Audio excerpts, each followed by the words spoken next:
आज के इस वीडियो में यूपी ट्रिपल एससी पेट के लिए एक महत्वपूर्ण वीडियो लेके आ रहे हैं, जहां पे हम कवर करेंगे पिछले साल का एक पेपर जिसके सारे हिंदी व्याकरण के क्वेश्चन हम यहां पे कवर कर लेंगे। ये पेपर हुआ था 22 दिसंबर 2018 को और ये वीडियो यानी कि ग्राम विकास अधिकारी का पेपर है। इसको देखने से आपको बेनिफिट ये होगा कि जो आपका पीईटी एग्जाम होने वाला है या फिर यूपी ट्रिपल एससी का कोई भी मेंस, तो वहाँ पे कैसे क्वेश्चन पूछे जा सकते हैं ये आपको आइडिया हो जाएगा। इसके अलावा अगर आप इसे एक टेस्ट के रूप में लेंगे तो आपको डबल बेनिफिट होगा। इसे आप टेस्ट दे सकते हैं ऐप पर भी जाकर, जिसका लिंक वीडियो के डिस्क्रिप्शन में और पहले कमेंट बॉक्स में मिल जाएगा। इस वीडियो को लाइक करने के साथ चैनल को जरूर सब्सक्राइब करें, उसके बाद बेल आइकन दबाएं, उसमें ऑल सेलेक्ट करें इसी तरह की बेहतरीन वीडियो सबसे पहले पाने के लिए। शुरू करते हैं। देखिए यहाँ पे हिंदी ग्रामर का क्वेश्चन होगा, कुल मिला के 50 क्वेश्चन आएंगे। आपको इस वीडियो को एक टेस्ट के रूप में लेना होगा। पहला क्वेश्चन आ चुका है और ये है गद्यांश। इस गद्यांश को पढ़ के 4 प्रश्नों का उत्तर देना है। तो हम 5वां से शुरू करते हैं। वीडियो के लास्ट में हम इस गद्यांश को भी कवर कर लेंगे। तो ये हो गया 4। 5वां क्वेश्चन है कि निम्न में से दीर्घ स्वर कौन है। निम्न में से दीर्घ स्वर कौन है। अब देखिए आपको करना क्या है कि क्वेश्चन देखने के बाद आपको 2-3 सेकंड का समय जो मिल रहा है उसी में अपना उत्तर कमेंट करके बता देना है कमेंट बॉक्स में। वीडियो खत्म होने के बाद आप बताइएगा कि आपने इस 50 में से कितना किया, मतलब आपका स्कोर क्या है। दीर्घ स्वर की बात करें तो दीर्घ स्वर हम उसे कहते हैं जिसमें ह्रस्व स्वर की अपेक्षा दुगुना टाइम लगे। जैसे अगर आप ध्वनि पढ़ेंगे तो वहाँ पे पढ़ाया जाता है कि ध्वनि 3 तरह की होती है, ह्रस्व, दीर्घ और प्लुत। तो ह्रस्व मतलब कि जिनमें कम समय लगे, दीर्घ मतलब कि जिनमें ह्रस्व की अपेक्षा ज़्यादा समय लगे और प्लुत मतलब कि जिनमें सबसे ज़्यादा समय लगे। देखिए ह्रस्व में होगा छोटी ई, दीर्घ में होगा बड़ी ई और प्लुत में होता है जैसे हम कहते हैं राम ज़्यादा देर तक। तो ये जो है ओम, जो ये वाले शब्द हैं इसे हम प्लुत कहते हैं। वैसे इस क्वेश्चन के हिसाब से आपका सही उत्तर होगा ऑप्शन नंबर बी। अगला है कि निम्न में अंतस्थ व्यंजन कौन सा है। अंतस्थ आपको बताना है। देखिए अंतस्थ होते हैं 4, ये आपको पता होना चाहिए। य, र, ल, व। य, र, ल और व। अब आपको देखना है कि इनमें से कौन सा विकल्प यहाँ पे है, तो ये वाला है। देखिए अगर आपका हिंदी ग्रामर से रिलेटेड कोई भी चैप्टर में कोई भी दिक्कत है तो आप उसके लिए वीडियो देख सकते हैं, या फिर ऐप पे जाएंगे तो वहाँ पे आपको book wise, video wise, PDF wise हर तरह से वीडियो मिल जाएगी। निम्न में से अल्प प्राण व्यंजन कौन सा है। अल्प प्राण, देखिए एक होता है महाप्राण, एक होता है अल्प प्राण। तो इनमें से अगर आप देखेंगे तो अल्प प्राण पहला तीसरा होता है। तो यानी कि इसमें से पहला कौन है। पहला खाने का क्या मतलब है, देखिए ये पहला है, ठीक है, ये पहला होता है। इसके बाद से ये दूसरा होता है, ये तीसरा होता है, ठीक है। तो यहाँ पे देखिए तीसरा या फिर पहला कोई है, तो यहाँ पे तीसरा ही है और ये है ग। निम्न में से घोष वर्ड बताइए। देखिए वर्ड घोष के आधार पे 2 तरह के होते हैं, उच्चारण के आधार पे, घोष और अघोष। तो घोष के बारे में पूछा गया है। तो घोष है इसमें से अगर आप देखेंगे तो ये तीनों पहला है और जो पहला होता है वो घोष नहीं होता है, ये होता है तीसरा, यानी कि सही उत्तर होगा जौ। अगला है कि ओष्ठ वर्ड कौन सा है, मतलब कि कौन सा ऐसा वर्ड है जो कि ओष्ठ वर्ड कहलाता है। ओष्ठ वर्ड वही होंगे जिनके उच्चारण में ओष्ठ का प्रयोग किया जाएगा। अ, आ, ई, ओ, ये होगा ओ। निम्न में से योग रूढ़ शब्द कौन सा है। एक होता है यौगिक, एक होता है रूढ़ और एक होता है योग रूढ़। तो योग रूढ़ वो होते हैं जिनमें जिसका अर्थ तो अलग हो लेकिन उसको आप तोड़ तोड़ के अलग नहीं कर सकते हैं, जैसे कि जलज। अगला है कि महोत्सव का सही संधि विच्छेद बताइए। ये क्वेश्चन बहुत महत्वपूर्ण है और यूपी ट्रिपल एससी ही क्या किसी भी वनडे एग्जाम में पूछा जा सकता है। इसका होता है महाधन उत्सव। महाधन उत्सव। देखिए लगभग 5 से 6 क्वेश्चन खत्म हो चुके हैं। आप अपना उत्तर कमेंट करके बताते रहिए। अगर आप इस वीडियो को लाइव होने के बाद भी देखते हैं तो भी कमेंट बॉक्स में कमेंट कर सकते हैं। इस क्वेश्चन के लिए आप इस तरह कमेंट कर सकते थे 11 का सी। बैलगाड़ी में समास कौन सा होगा। बैलगाड़ी, तोड़िए, समास हो या फिर संधि, अगर आपने उसे तोड़ना जान लिया तो समझिए कि आपका ये दोनों चैप्टर आसानी से क्लियर हो जाएंगे। बैलगाड़ी मतलब कि बैलों की गाड़ी या बैलों के द्वारा चलाई जाने वाली गाड़ी। और जहाँ पर इस तरह की विभक्तियों का प्रयोग होता है, इनफैक्ट किसी भी तरह की विभक्तियों के बारे में बात हो, वहाँ पे होता है तत्पुरुष। आगमन में उपसर्ग क्या होगा? उपसर्ग वो होते हैं जो कि आगे लगते हैं और अर्थ बदल देते हैं। प्रत्यय वो होते हैं जो कि पीछे लगते हैं। तो यहाँ पे अगर आप देखेंगे तो गमन में आगे क्या लग गया है? आ, यानी कि सही उत्तर क्या होगा? आ। देखिए, आगमन मतलब होता है आना, गमन मतलब होता है जाना। तो ऐसा शब्द लग रहा है जो कि उसके अर्थ को पूरा उल्टा कर दे रहा है। रसोइया में प्रत्यय क्या है? देखिए, अगर आप देखेंगे ग्राम विकास अधिकारी की हम बात कर रहे हैं तो ये क्वेश्चन काफ़ी टफ आए थे। हिंदी तो सही थी इसकी, लेकिन मैथ काफ़ी टफ था इसका। तो हम मैथ को भी कवर करेंगे, लेकिन अगली वीडियो में।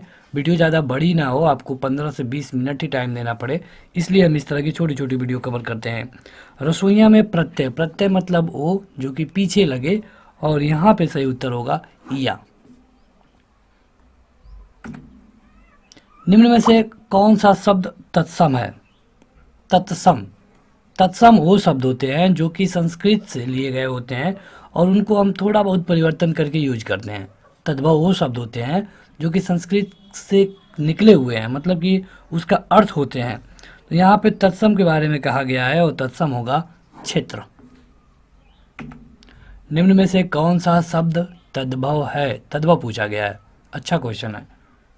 तद्भव वो होते हैं जो कि संस्कृत से अलग होते हैं, संस्कृत से उनका अर्थ निकाल करके उनको यूज किया जाता है। तो इसमें से अगर आप देखेंगे तो हो जाएगा जीव। इसका अगर तत्सम कोई पूछ दे तो क्या होगा? जैसे जीव एक तद्भव हो गया, तो इसका तत्सम क्या होगा? तो इसका तत्सम होगा जिह्वा। निम्न में कौन सा शब्द देशज है? देखिए, देशज वे शब्द होते हैं जो हमारे यहाँ उनकी उत्पत्ति हुई है, जैसे कि लोटा, इस तरह के शब्द। तो जो शब्द हमारे यहाँ जिनकी उत्पत्ति हुई है उनको हम लोटा, कटोरा, ये जो सारे शब्द हैं ये देशज हैं। तो इसमें से सही उत्तर होगा कटोरा। कौन शब्द विदेशज हैं? जैसे कि कई सारे ऐसे शब्द होते हैं जो कि विदेश में यूज होते थे और हमने उनको हूबहू ले लिया है, हम अपने नॉर्मल बोलचाल में उनका प्रयोग करते हैं। जैसे कि टिकट, टिकट इंग्लिश शब्द है, ठीक है, लेकिन चूंकि ये विदेशी है, मतलब इंग्लिश से आया है, अंग्रेजों का है, फिर भी हम उसे यूज करते हैं और नॉर्मली यूज करते हैं। टिकट का हिंदी क्या होगा? क्या बता पाएंगे? अगर हाँ तो बताइए। निम्न में से संज्ञा शब्द है, संज्ञा इनमें से कौन है? संज्ञा उसे कहते हैं जो किसी भी वस्तु, व्यक्ति, स्थान का नाम हो, उसे हम संज्ञा कहते हैं। ये हमने आपको संज्ञा वाले वीडियो में बड़े अच्छे से पढ़ाया है। अगर आपका कोई भी कहीं पर हिंदी के ग्रामर वाले वीडियो में कहीं पर भी कोई दिक्कत है तो आप प्लेलिस्ट चेक कर सकते हैं। डायरेक्ट लिंक यहाँ पे आई बटन में मिल जाएगा या फिर वीडियो के डिस्क्रिप्शन में। संज्ञा पूछा गया है तो इनमें से संज्ञा होगा सभा, सभा समूहवाचक संज्ञा होगी। निम्न में से सर्वनाम शब्द कौन है? सर्वनाम वो होते हैं जो कि संज्ञा के स्थान पे प्रयोग किए जाते हैं। जैसे राम एक शब्द हो गया कि राम पढ़ने जाता है, फिर राम गणित पढ़ता है, फिर राम घर आता है। ये संज्ञा है, ये संज्ञा है, ये संज्ञा है। एक बार हमने राम का प्रयोग किया और यहाँ पे राम ना लिख करके हम लिखेंगे वाह, वाह, ताकि जब आप एक ही राम वाले शब्द को ही बार बार प्रयोग करेंगे तो अच्छा नहीं लगेगा। इसलिए उसके जगह पे आप जिन शब्दों का प्रयोग कर रहे हैं वो सर्वनाम होते हैं और यहाँ पे होगा कौन। बढ़ते हैं आगे। तो अगला क्वेश्चन आपकी स्क्रीन पर है और अगर अभी तक आपने इस वीडियो को लाइक नहीं किया है तो जरूर लाइक कर दें। क्वेश्चन है कि निम्न में से विशेषण शब्द क्या है? देखिए, विशेषण वो होते हैं जो कि विशेषता बताते हैं। विशेषण और विशेष्य दो चीज़ें होते हैं। जब हमने आपको विशेषण वाला चैप्टर पढ़ाया था तो वहाँ पे बताया था इसमें से होगा उचित। प्रणर्थक क्रिया क्या है? प्रणर्थक क्रिया, एक क्रिया वाले में आपको पढ़ने को मिला होगा। बताएं, आपके पास 5 सेकंड का मैक्सिमम समय 5 सेकंड का होगा। ये होगा गिराना। निम्न में से अव्यय कौन सा है? अव्यय बताना है आपको। अव्यय ऐसे शब्द होते हैं जिसमें से अव्यय मतलब कोई चीज़ भी व्यय नहीं होती है, चाहे आप इसको किसी भी लिंग जेंडर किसी के साथ भी प्रयोग करेंगे वही होगा। और इसके लिए जो आपका सही उत्तर होगा ये होगा ठीक। पक्षी का पर्यायवाची बताना है, ये तो बेसिक क्वेश्चन है हिंदी ग्रामर के। पक्षी सही उत्तर होगा बिहग, खग, बिहग, ये सारे पक्षी के पर्यायवाची हैं। देखिए वैसे अगर अभी तक आपने हमारे चैनल को सब्सक्राइब नहीं किया है तो अगर आप सब्सक्राइब करते हैं तो वहाँ पे हर रोज़ हम अपने कम्युनिटी बॉक्स में हर रोज़ आपको 3 से 4 क्वेश्चन देखने को मिलता है। ये क्वेश्चन हिंदी, इंग्लिश और ग्रामर, ये 3 चीज़ों के ये क्वेश्चन होते हैं। तो आपके 4 से 5 क्वेश्चन डेली तैयार होते रहते हैं, तो आप इसे सब्सक्राइब जरूर कर लें। जटिल का विलोम बताना होगा आपको। जटिल, जटिल का विलोम होगा, जटिल मतलब कठिन होता है और कठिन का क्या होगा, सरल होगा। जो देने योग्य है उसके लिए एक शब्द क्या होगा, जो देने योग्य हो, देने योग्य हो मतलब कि दे। दीन, दीन ये एक शब्द युग्म है, आपको बताना है कि इसका सही उत्तर इनमें से कौन है। देखिए यहाँ पे हम रुक रहे हैं केवल इसलिए ताकि आप इस वीडियो को एक टेस्ट के रूप में लेंगे और अपना उत्तर कमेंट करके बताएंगे। अगर हम लगातार बताते चल गए तो आपको कोई उतना अधिक फ़ायदा नहीं होगा। तो इस दिन का मतलब क्या होता है, इस दिन का मतलब होता है डे, मतलब कि दिन, दिन मतलब कि जो हम डे बाय डे की बात करते हैं। और जो ये इस दिन को आप देख रहे हैं बड़ी ई की मात्रा, इसका मतलब होता है गरीब। अब देखिए यहाँ होगा पहला वाला विकल्प। कौन सा शब्द अनेकार्थक शब्द है, अनेक अर्थ, अनेकार्थक शब्द है और ये होगा अंबर।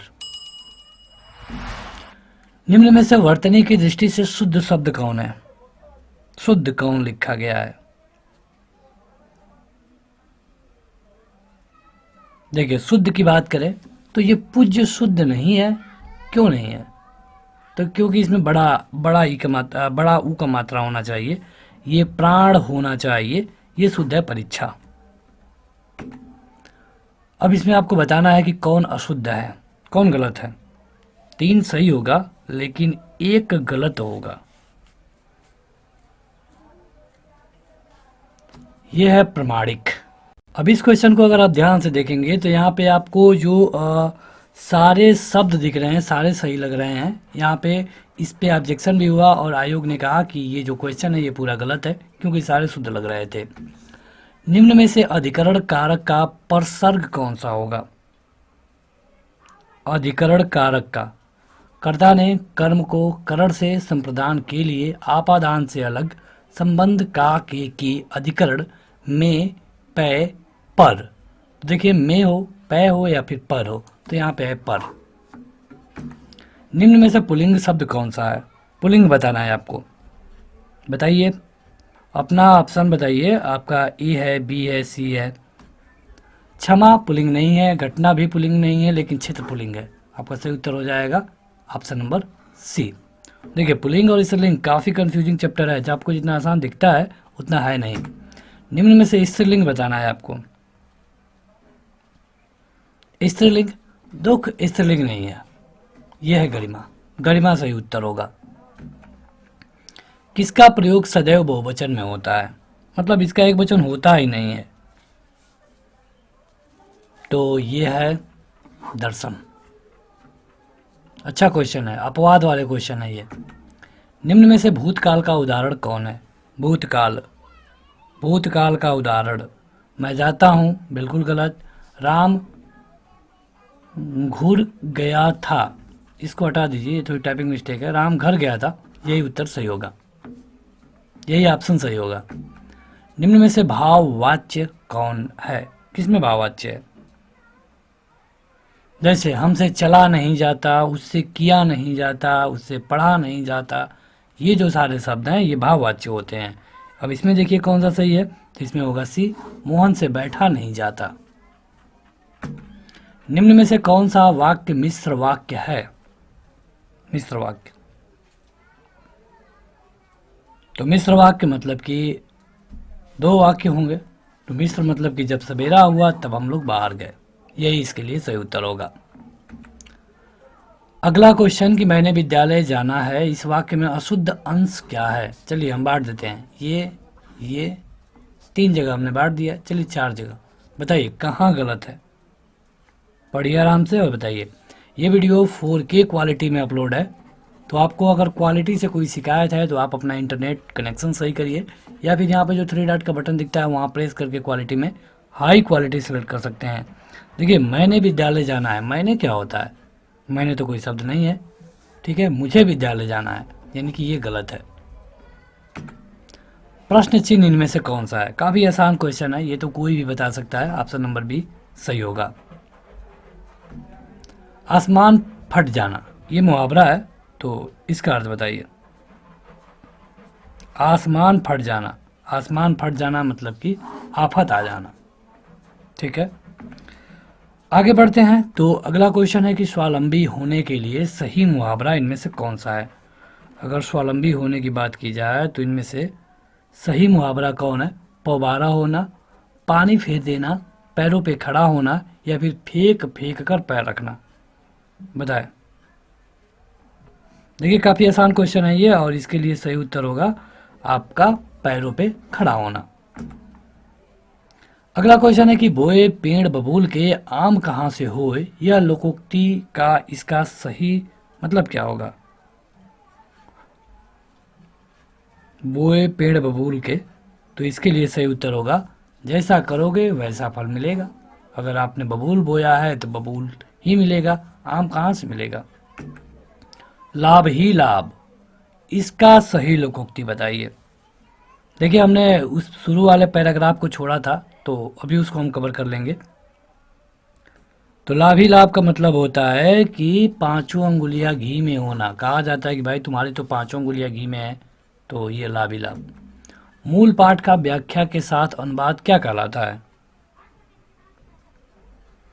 अगेन आपको बता दें, पीईटी परीक्षा के लिए या फिर यूपी ट्रिपल एससी के मेंस वाले एग्जामों के लिए ये काफ़ी महत्वपूर्ण होगा, क्योंकि आयोग वही है, अधिकारी वही हैं, तो क्वेश्चन भी वैसा ही बनेगा जो भी टीचर बनाते हैं।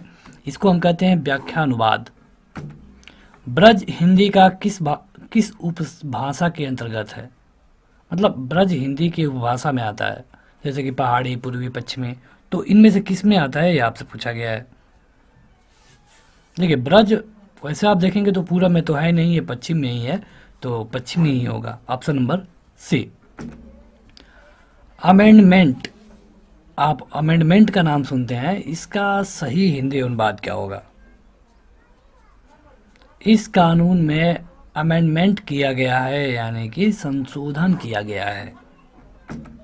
सूरसागर के रचयिता कौन है? काफ़ी इजी क्वेश्चन, लेकिन पूछा गया था वीडियो में। सूरसागर यानी कि सूरदास। रीतिकाल का कवि कौन है? रीतिकाल का कवि इनमें से कौन है? तो रीतिकाल का कवि इनमें से है रीतिकाल, यानी कि बिहारी। रीतिकाल का कहीं भी नाम आ जाए तो आपको आपके दिमाग में बिहारी आ जाना ही चाहिए। अगला है कि उसने कहा था, इस कहानी के लेखक कौन है? उसने कहा था, ये कहानी है, उनका नाम सी से शुरू होता है, मतलब चौ से शुरू होता है, उनका नाम है चंद्रधर शर्मा गुलेरी। उर्वशी किसका काव्य है? उर्वशी, उर्वशी काव्य है किसका बताइए? यह है रामधारी सिंह दिनकर का। तो इस एग्जाम में 85 क्वेश्चन हिंदी ग्रामर के पूछे गए थे। जैसा कि हमने शुरू में इस गद्यांश वाले को छोड़ा था, अब कवर कर रहे हैं। अपने प्रियजनों से रहित राज्य किस काम का? प्यारी मनुष्य जाति का सुख ही जगत के मंगल का मूल साधन है, बिना उसके सुख के अन्य सारे उपाय निष्फल हैं। धन की पूजा से ऐश्वर्य, तेज, बल और पराक्रम नहीं प्राप्त होता। चैतन्य आत्मा की पूजा से ही ये पदार्थ प्राप्त होते हैं। चैतन्य पूजा से ही मनुष्य का कल्याण हो सकता है। समाज का पालन करने वाली दूध की धारा जब मनुष्य के प्रेममय हृदय, निष्कपट मन और मित्रतापूर्ण नेत्रों से निकलकर बहती है, तब वही जगत में सुख के खेतों को हरा भरा और प्रफुल्लित करती है, और वही उनमें फल भी लगाती है। तो ये गद्यांश है, आपके स्क्रीन पर भी दिख रहा है, आशा है कि आपने इसे पढ़ लिया होगा। पहला क्वेश्चन देखते हैं। पहला क्वेश्चन है कि किससे रहित राज्य किस काम का? जैसे यहाँ पे पहले 2 लाइन में ही था, किससे रहित राज्य किस काम का। तो यहाँ पे देखिए इसका सही उत्तर यहाँ है, अपने प्रियजनों से रहित, यानी कि इसका सही उत्तर होगा प्रियजन। जगत का क्या मतलब है? जगत का क्या मतलब है, इसमें से पढ़ के बताना था आपको जगत। तो जगत का देखिए, जगत का इनमें देखेंगे तो सही उत्तर हो जाएगा संसार, पूरे संसार की बात की गई थी। निष्फल का क्या मतलब था, उसमें निष्फल भी आया था। निष्फल मतलब कि जिसका कोई फल ना हो, मतलब कि व्यर्थ, यानी कि ऑप्शन नंबर डी। और अगला और इस वीडियो का अंतिम क्वेश्चन, तो आशा है कि अभी तक आपने इस वीडियो को लाइक कर दिया होगा। सुख के खेतों को हरा भरा और प्रफुल्लित करने का मतलब क्या है? मतलब कि जीवन को सुखमय बनाना। तो बस आज के इस वीडियो में इतना ही। वीडियो को लाइक करने के साथ इस चैनल को जरूर सब्सक्राइब करें, इसी तरह की वीडियो यहाँ पे आपको मिलती रहती है। तो आज के इस वीडियो में इतना ही। Thank you.